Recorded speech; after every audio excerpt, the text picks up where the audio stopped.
Hello अस्सलाम वालेकुम। आज के इस वीडियो में मोशन इन वन डायमेंशन के पास पेपर्स को सॉल्व करेंगे। पार्ट 1 में एमसीक्यू नंबर 1 को देखते हैं। A body mass M is drop it from the top of tower during first second it will fall through.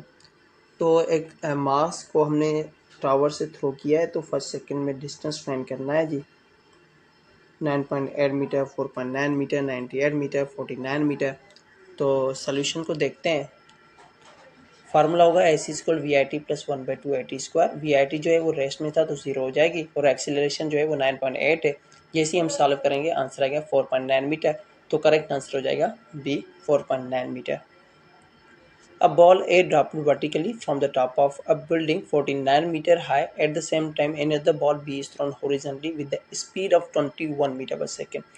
तो ए बॉल है जिसे हमने 49 मीटर हाई टावर से थ्रो किया है, उसी हाइट से बी बॉल को भी थ्रो किया है, मगर उसके पास एक हॉरिजॉन्टल ही हमने उसे थ्रो किया है और उसकी जो स्पीड है वो 21 मीटर पर सेकंड है। तो क्या होगा, तो दोनों की हाइट सेम है, तो हाइट सेम है, दोनों ही बॉल जो है वो ज़मीन पे सेम टाइम पे आएंगे, तो both reach at same time, जो यानी कि सी आंसर जो है वो करेक्ट हो जाएगा। एक बात याद रखें कि जो हॉरिजॉन्टल और वर्टिकल मोशन होता है वो इंडिपेंडेंट होता है जी। Out of all the existing forces the weakest force is, तो जो फोर्स एग्जिस्ट करते हैं उनमें वीकेस्ट फोर्स जो है वो ग्रेविटेशनल फोर्स होता है। तो करेक्ट आंसर हो जाएगा ए ग्रेविटेशनल फोर्स। और ये लिस्ट है जी चारों फोर्सेस की।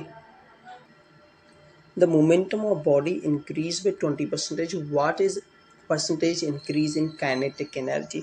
तो बॉडी का 20% जो मोमेंटम है वो इंक्रीज हुआ है, तो काइनेटिक एनर्जी कितनी इंक्रीज होगी। तो इसका फार्मूला होता है kinetic energy is equal to change in momentum plus change in momentum divided by 10 whole square.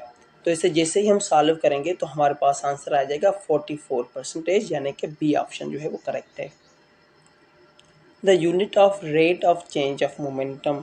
तो जो rate of change of momentum है उसे कहा जाता है जी फोर्स। तो फोर्स का जो यूनिट होता है वो होता है न्यूटन। तो यहाँ पे जो करेक्ट आंसर है वो हो जाएगा Newton. A car starts from rest and accelerates at 4 meter per second square. Find its final velocity after 5 seconds. एक कार रेस से स्टार्ट हुई है, एक्सीलरेशन जो है वो 4 मीटर पर सेकंड स्क्वायर है, वेलोसिटी फाइंड करनी है जी आफ्टर 5 सेकंड्स। तो फर्स्ट इक्वेशन ऑफ मोशन को यूज़ करेंगे तो हमारे पास आंसर आ जाएगा 20 मीटर पर second. Stokes observed that an upward retarding force acts on a body falling in the liquid. तो स्ट्रोक्स ने ऑब्जर्व किया कि जब भी हम लिक्विड में कोई बॉडी थ्रो करते हैं तो उस पर एक अपवर्ड फोर्स लगता है और वो होता है जी 6πμ/v। A process in which momentum of system is conserved, the law is known as। ऐसा प्रोसेस जिसमें मोमेंटम कंजर्व रहता है उस लॉ को कहा जाता है law of conservation of momentum. The process in which momentum and energy of system remains constant. तो ऐसा प्रोसेस जिसमें मोमेंटम और एनर्जी कांस्टेंट है उसे कहा जाता है elastic collision. A massive ball collides with a light ball at stationary. What will be the velocity of light ball after collision? तो एक बड़ा बॉल जो है वो ना वो लाइट बॉल को हिट करता है जो कि स्टेशनरी है रेस्ट में। तो हिट करने के बाद लाइट बॉल की जो वेलोसिटी है वो क्या होगी, वो जी डबल हो जाएगी।